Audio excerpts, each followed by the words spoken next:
एक बार की बात है। माधोपुर नाम के एक गांव में बंसी नाम का एक सेठ रहा करता था। बंसी सेठ के पास गांव की आधी से ज्यादा जमीन थी। उसके 2 बच्चे और उसकी पत्नी लाजो साथ रहा करती थी। दोनों ही बच्चे शहर में पढ़ाई करने के लिए जाते थे। बंसी बहुत ही कंजूस आदमी था। एक दिन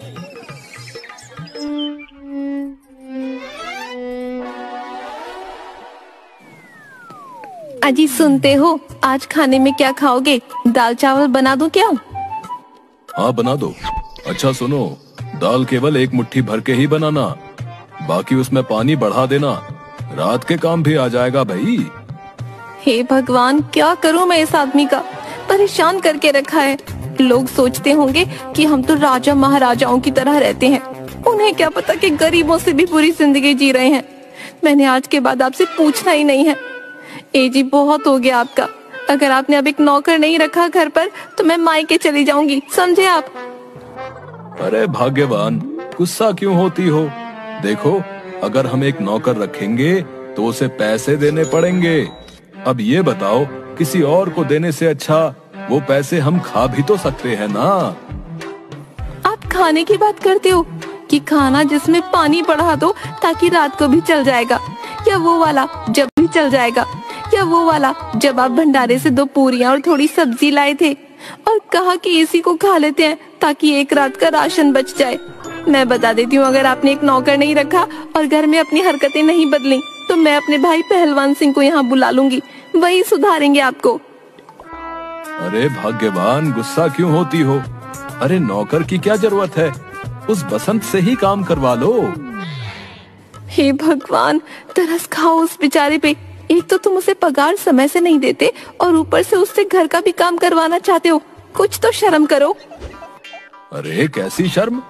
अरे भाई, मैं मालिक हूँ उसका, जो मर्जी चाहूँ वो काम करा सकता हूँ। कल उसको भेज दूंगा, उसे सारा काम समझा देना, ठीक है? ठीक है, भेज देना कल से। और दुकान पे कैसे संभालेंगे फिर? अरे वो मैं देख लूंगा। अगले दिन बंसी ने अपनी दुकान पे काम करने वाले बसंत को अपने घर पर बुला लिया। हाँ सेठ जी, बताइए, कुछ काम था क्या? हाँ, वो आज से तुम यहाँ सेठानी की मदद करोगे, समझ गए ना? लेकिन सेठ जी, दुकान पे फिर कौन काम करेगा? अरे उसकी चिंता ना कर, वो मैं देख लूंगा। तुझे तो पता ही है कि दुकान में ज्यादा काम कहाँ होता है। आधे से ज्यादा तो तू खाली ही रहता है।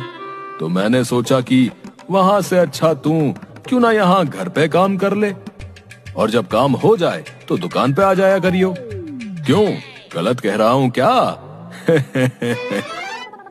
रहने दे खुसट, मुझे पता है तू मुझसे ही सारा काम कराने वाला है। हे भगवान, अब मेरा क्या होगा? लगता है इसके दिन पूरे हो गए हैं, तभी तो ये मेरे दिन पूरे करने पे लगा हुआ है। हे पहाड़ी वाले बाबा, अपने हाथों से लड्डू बना के आपको चढ़ाऊंगा। इस सेठ को उठा दो, कृपा करो बाबा, कृपा करो। अरे सोच क्या रहा है, चल काम पे लग जा, ठीक है ना? मैं दुकान पे जा रहा हूँ, ठीक है? जा खुसट जा, काम तो मुझे करना है, तुझे कौन सा कुछ करना है। ठीक है मालकिन। जो कुछ खाने को बना दो, और हाँ, अच्छा सा बनाना। इसके बाद बसंत काम करने लग गया। तभी सेठ वहां पर आ गया। बसंत, सुन तो, क्या बना रहा है? मालिक, रोटी सब्जी बना रहा हूँ। अच्छा सुन, सब्जी में पानी ज्यादा बढ़ा दियो, रात के काम भी आ जाएगी। ज्यादा पानी डालने से नहीं जाएगा।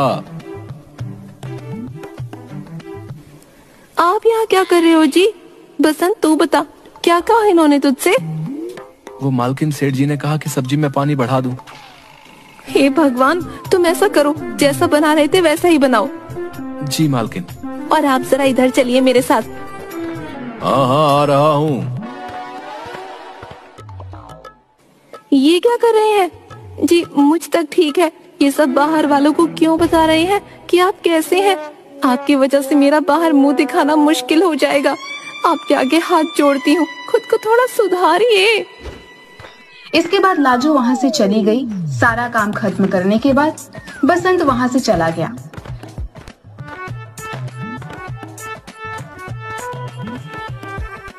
घर पहुंचकर बसंत ने सारी बात अपनी बीवी को बता दी। ये क्या कह रहे हो जी? वो लोग कैसे रहते हैं? घर पर उनसे अच्छी जिंदगी तो हमारी है। हाँ, और वो तो सेठ रात का खाना बचाने तक को कह रहा था ताकि सुबह का भी राशन बच जाए। न जाने कहाँ जाएगा इतना पैसा लेकर। बड़े बड़े लोगों की बड़ी बड़ी बातें क्यों जी? अगले दिन सेठ बाहर घूमने के लिए जाता है। रास्ते में उसे फल वाला दिखा। और फल वाले भैया, और फल वाले भैया। बोलिए सेठ जी। ये संतरे कैसे दिए? सेठ जी 40 रुपए किलो हैं। इतने महंगे? क्या सेठ जी मजाक कर रहे हो? हैं? क्या गांव के सबसे अमीर आदमी हो आप और 40 रुपए को महंगा बोल रहे हो? तो क्या अमीर आदमी हूँ तो फायदा उठाओगे? सब समझता हूँ मैं। हम जैसे अमीरों को महंगे दामों में देकर 10 रुपए की चीज को 40 रुपए में बेचते हो। कैसी बातें कर रहे हो सेठ जी? 10 रुपए का जमाना चला गया। लेना है तो लीजिए सेठ जी, वरना जाने दीजिए। न 20 रुपए दूंगा मैं, बस। अब बताओ। नहीं सेठ जी, ये तो बहुत कम है। चलो, ना तुम्हारी ना मेरी, 30 रुपए कर देता हूँ। ये क्या बात हुई? ना मेरी ना तुम्हारी। अब करना है तो 25 कर दो। सीधा 40 बोल रहे हो तुम तो। हे भगवान, किससे पाला पड़ गया मेरा। क्या सोच रहे हो? 25 में दे दो तो बताओ, वरना और भी दुकानें हैं। ले लीजिए, ये लीजिए, आप लीजिए। अरे जरा बड़े बड़े डाल दो। वाह सेठ जी, पैसे देने के वक्त 40 का 25 कर दिया और अब संतरे बड़े बड़े चाहिए। लीजिए और खुश रहिए। इसके बाद सेठ वहां से चला जाता है।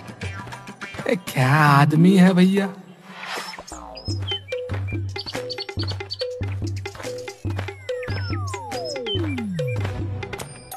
क्या हुआ काका? अरे कुछ नहीं बेटा, वो सेठ है ना बंसी। हाँ, वही आज फल लेने आया था। 40 रुपए किलो फल को 25 में लेकर गया है और मुझे कहता है कि 10 रुपए की चीज को 40 में बेच रहा हूँ। लगता है हमारे सेठ जी ने काफी वक्त से संतरे नहीं खाए, तभी तो उनको उनका दाम नहीं पता। जाने दो चाचा, उसकी कंजूसी के चर्चे तो पूरे गांव में है। आप तो जानते ही हो ना बंसी सेठ कैसा है। हाँ बेटा, बस नाम का ही सेठ है वो। बाकी हरकतें तो उसकी गली में मांगने वाले भिखारियों से भी बुरी है। तू ठीक कह रहा है, मैं भी कहाँ उस सेठ की बातें लेकर बैठ गया। अच्छा बेटा, अब मैं चलता हूँ। ठीक है काका।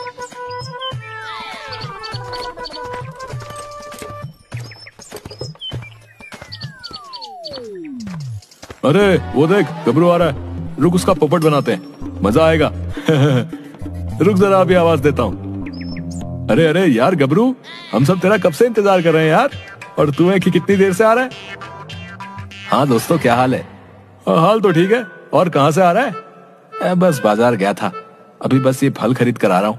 और तुम्हें पता है बंसी सेठ भी आया था। तुम्हें पता है बंसी सेठ भी आया था। 40 रुपए किलो संतरे को 25 रुपए में ले गया। क्या होगा भाई उस आदमी का। यह तो नहीं सही गया भाई है? उस आदमी से पैसे निकलवाना भगवान से काम निकलवाने से भी ज्यादा मुश्किल है। मैं कभी कभी सोचता हूँ कि कोई होगा क्या जो इससे पैसे निकलवा ले। होगा भाई, जरूर होगा। देखना, जिस दिन सेठ का पाला उससे पड़ेगा ना, उस दिन माधोपुर के इतिहास में उस आदमी का नाम सुनहरे अक्षरों से लिखा जाएगा। यह तो तुमने बिल्कुल सही कहा यार। अच्छा, मैं क्या कहता हूँ, हमारा गबरू किसी से कम है क्या? है? अरे मैं क्या सोच रहा था, मुझे लगता है कि वो आदमी तुम ही हो जो उस सेठ को सबक सिखा सकता है। क्यों भाइयों? अब क्या मतलब? मतलब ये कि तुम जाओ और उस सेठ को सबक सिखाओ यार। उस सेठ की जान बसती है ना उसके पैसों में। क्यों ना तुम उसकी तिजोरी चुरा लो। याद है जब एक बार तुमने गांव वालों को सबक सिखाने के लिए सबके घरों में डाका डाला था? हम महीनों तक पता नहीं लगा पाए थे कि वो कौन है। मुझे तो लगता है कि इस काम के लिए सबसे ज्यादा सही आदमी तुम ही हो। क्या बोलते हो दोस्तों? ये क्या बोल रहे हो भाई? मैं चोरी नहीं कर सकता। याद है ना सरपंच जी ने क्या कहा था? इस बार चोरी करूंगा तो सरपंच जी गांव से निकाल देंगे। अरे तो चोरी करने को कौन कह रहा है? हम तो ये कह रहे हैं कि तुम उस सेठ की तिजोरी उससे ले लो। अरे उसको सबक सिखाओ यार, और उसे फिर बाद में लौटा देना। अरे